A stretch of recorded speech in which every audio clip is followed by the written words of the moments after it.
নমস্কার বন্ধুরা, আশা করি সবাই ভালো আছেন। তো বন্ধুরা, এখন আমি যে বিষয়টা নিয়ে কথা বলবো সেটা এখন আমি স্পেশালি তিনটে বিষয় নিয়ে কথা বলবো। একটা হচ্ছে ভুলভুলাইয়া 3 এই ছবির অ্যানাউন্সমেন্ট টিজার বেরিয়েছে, সেটা আমার কেমন লাগলো সেই বিষয়ে কথা বলবো। এবং তার পাশাপাশি বিজয় থালাপতির ছবি the greatest of all time, তো সেই ছবির ট্রেলার কবে আসতে চলেছে সেই বিষয়ে কথা বলবো।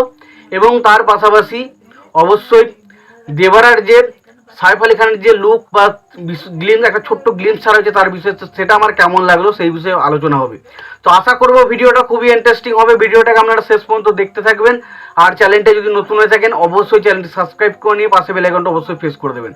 তো প্রথমে আমি আসি প্রথমেই ভুলভুলাইয়া 3 অ্যানাউন্সমেন্ট টিজারটা নিয়ে। তো দেখুন, অ্যানাউন্সমেন্ট টিজারটা যে আহামরি বিশাল কিছু হয়েছে সেটা বলবো না, তবে এই যে ছবির যে থিমটা সেটা কিন্তু আমরা পুরোপুরি জানতে পারছি। এবং এটা যদি আমরা দেখি যে ভুলভুলাইয়া 1 এবং 2-তে যে থিমটা ছিল সেই থিমের উপরই কিন্তু ছবিটা কাজ করতে চলেছে। তো প্রথমে যখন যেটা শুরু হয় একটা হরর হরর একটা সাউন্ড দিয়ে শুরু হয় এবং আমরা দেখতে পাই কপাটের দরজা বন্ধ হচ্ছে এবং একটা নপুরের আওয়াজ আমরা শুনতে পাই।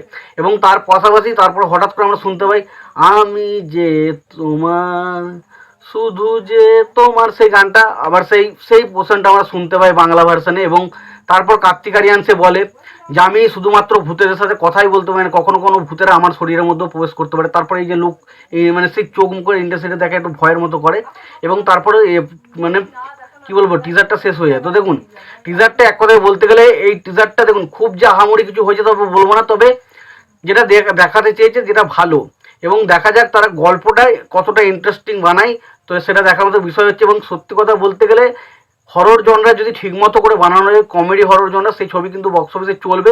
সেটার প্রমাণ কিন্তু অবশ্যই 3-2 দিচ্ছে। তো বুঝতেই পারছেন ভুলভুলাইয়া 3 কিন্তু বক্স অফিসে হিট হওয়ার চান্স রয়েছে যদি ছবিটাকে ঠিকমতো বানাতে পারে। তো দেখা যাক সেটা হয় কিনা। এবং এরাও জানতে পেরেছিলেন যে অক্ষয় কুমার এবং কার্তিক আরিয়ান একসঙ্গে থাকবে। তো দেখা যাক, অক্ষয় কুমারের ছবি তো সেইভাবে চলছে না, তো দেখা যাক ভুলভুলাইয়া 3 ছবিটা দিয়ে কিন্তু অক্ষয় কুমার কি কামব্যাক করতে পারে।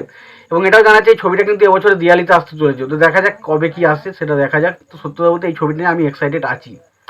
এরপর যে বিষয়টা নিয়ে কথা বলো সেটা হচ্ছে বিজয় থালাপতির ছবি, যেটা the greatest of all time. তো সেই ছবি ট্রেলার কবে আসতে চলেছে? তো সেই ছবি ট্রেলার আসতে চলেছে আগামীকাল বিকেল 5টার সময়।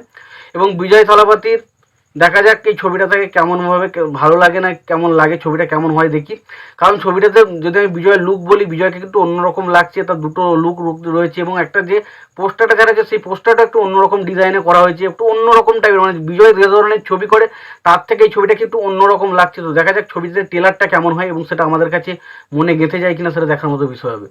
আর লাস্ট যে বিষয়টা নিয়ে কথা বলো সেটা অবশ্যই দেবারার গ্লিমস নিয়ে। তো দেবারা এখানে যে সাইফ আলি খান তারা আমি জানি তার যে ক্যারেক্টারটা সেটা ভৈবা বলে ক্যারেক্টারটা হতে চলেছে।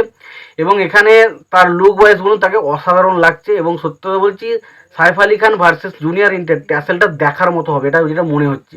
এবং সাইফ আলি খানের লুক বলুন, তার যে চোখ মুখে ইন্টেন্সিভ আর তাকে যেটুকু সিনে দেখিয়েছে বেশ ইমপ্রেসিভ, বেশ ভালো লাগে। তবে বলবো না যে ছিটকে যাওয়ার মতো কিছু আছে, বাট বেশ ভালো লাগছে। তবে এই যে জিনিসটা, এদের লুকটা, এটা দেখে তো ভালো লাগছে, জুনিয়র এনটিআরকেও ভালো লাগছে এবং অবশ্যই সাইফ আলি খানকে ভালো লাগছে। তো দেখা যাক সিনেমাতে তাদেরকে কেমনভাবে প্রেজেন্ট করা হয়।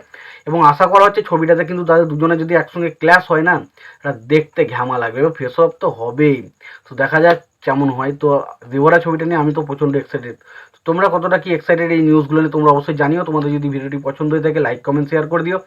আর চ্যানেলটা যদি নতুন হয়ে থাকো অবশ্যই চ্যানেল সাবস্ক্রাইব করে নিয়ে পাশে বেল আইকনটা অবশ্যই প্রেস করে দিও। ভালো থেকো, সুস্থ থেকো, দেখা হচ্ছে পরে ভিডিও।